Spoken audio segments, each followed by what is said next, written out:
Someone said that we're taking a big risk ourselves to tell the truth, but I think knowing our Father and the Mashiach, we're taking a bigger risk if we don't tell the truth.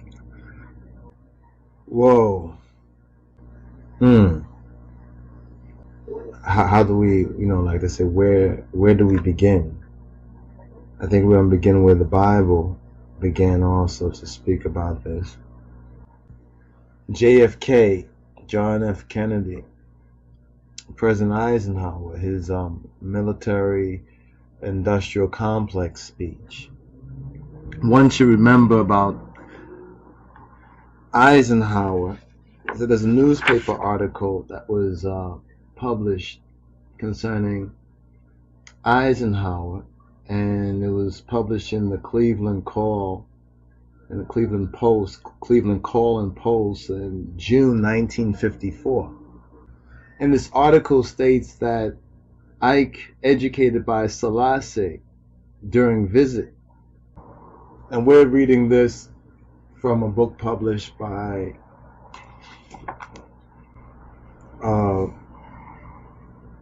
Rastafarian brother, who we pray for because he's had his own challenges and problems.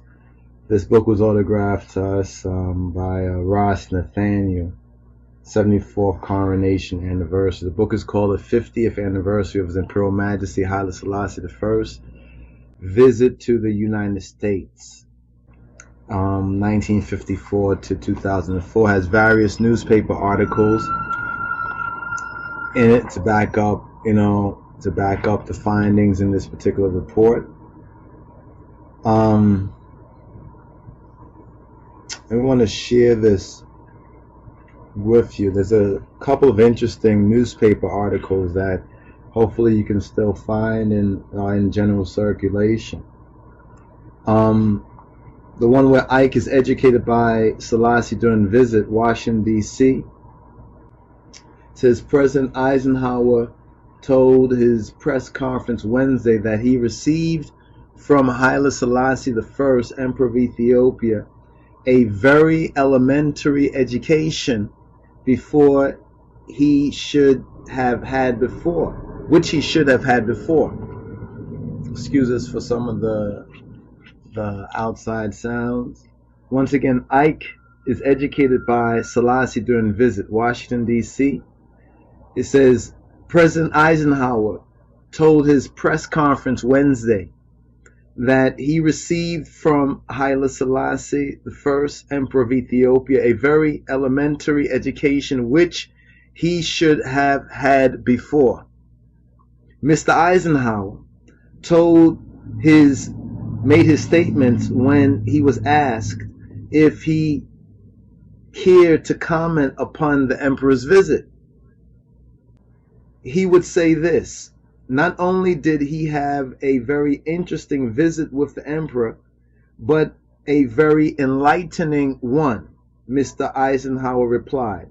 Among other things, he said, the emperor brought along an industrial map of Ethiopia, showing the industries of various sections, and also brought him a few products of his country. He described the emperor as a charming individual and said the people with him were interesting and knew their business. He is certain that in Ethiopia, Mr. Eisenhower declared, there is a deep underlying appreciation of America's efforts and affection for the people. Now, I share that with you because you need to understand that when you listen to President Eisenhower's farewell address in January of 1961, where he warns about the military-industrial complex. And what's interesting is that it would take almost 40 years for that particular speech and closing and warning address of President Eisenhower to really catch on with people. You understand? especially those who they call the conspiracy buffs or conspiracy theorists, really the conspiracy realists. You understand, who many of them have cited that particular speech of President Eisenhower as a clear warning from not someone who had an aversion to war in the sense of someone who did not know anything about war, but a decorated war hero who became president of the United States. It is very, very interesting because once again in the Chicago Defender of June 1954, we have this very same basic article, or the same content of the article. Selassie educates Ike during Washington tour. Washington, D.C., the NNPA, President Eisenhower told his press conference Wednesday that he received from Haile Selassie I, Emperor of Ethiopia, a very elementary education, which he should have had before. This is, some people say it's deep, you understand? Yet it is something that many people have failed to put together because so much propaganda has been circulated, you understand, against the Emperor of Ethiopia, the King of Kings of Ethiopia, and history has virtually been rewritten. So most of the history that people get, you understand, about many of the events that have happened over not just the last 40 years, but the last 400 years have been so carefully and cunningly rewritten that most people don't even really know, you understand, that it's been rewritten, and they're getting a rewritten version of history. As Napoleon Bonaparte said, that history is written by the winners. You know, history is written by the winners.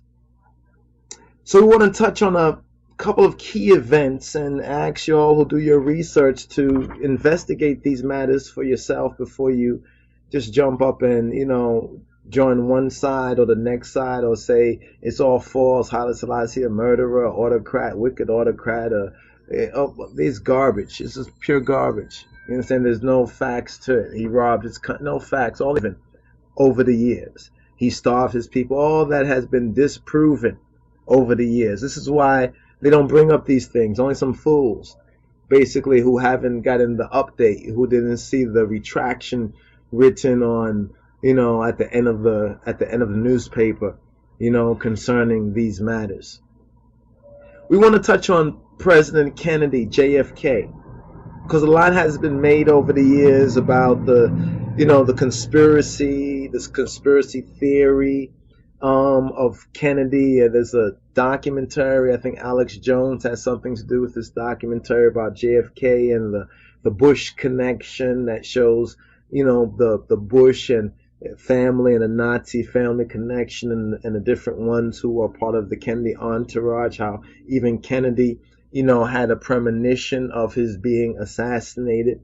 There's the rumor that President Kennedy said to our father, the King of Kings of Ethiopia, that he looked forward to meeting with him again when he visit the country, when he should visit the country again. And His Imperial Majesty was alleged to have said, and we say alleged because this is something that has been told to us and we've heard from different sources, but haven't seen it like in any book or so-called fact-checked, but it's something that has been alleged to have been said and reported in some sort of publication, that His Imperial Majesty was to say to President Kennedy that the next time that he comes forward, he'll be coming forward to his funeral. And whether President Kennedy realized exactly, you understand, what that meant at the time, true enough, His Imperial Majesty's next return to the United States of America would be at the funeral procession of John F. Kennedy, John Fitzgerald Kennedy. And it's very interesting as you put the pieces of the story, the pieces of the puzzle together and everything. Kennedy's speech, Kennedy made a speech. They say it's the speech that killed him, that got him killed. JFK revealed the Skull and Bones Society, the New World Order. You understand, when he spoke about the secret societies and that, do everything in one's power to oppose the secret societies who are about this New World Order, this evil plan. You understand? And Kennedy was to speak on this, and he spoke out publicly. He addressed the nation and the world about this. And about 50 days after the visit of His Imperial Majesty, he would be dead. He would be shot to death. You understand? First was the lone gunman theory. You understand? Now they found out that was probably a trifecta, probably involved the three great Illuminati branches, the dirty frogs that's talked about in Revelation. Namely, someone said that we're taking a big risk ourselves to tell the truth, but I think knowing our Father and the Mashiach, we're taking a bigger risk if we don't tell the truth.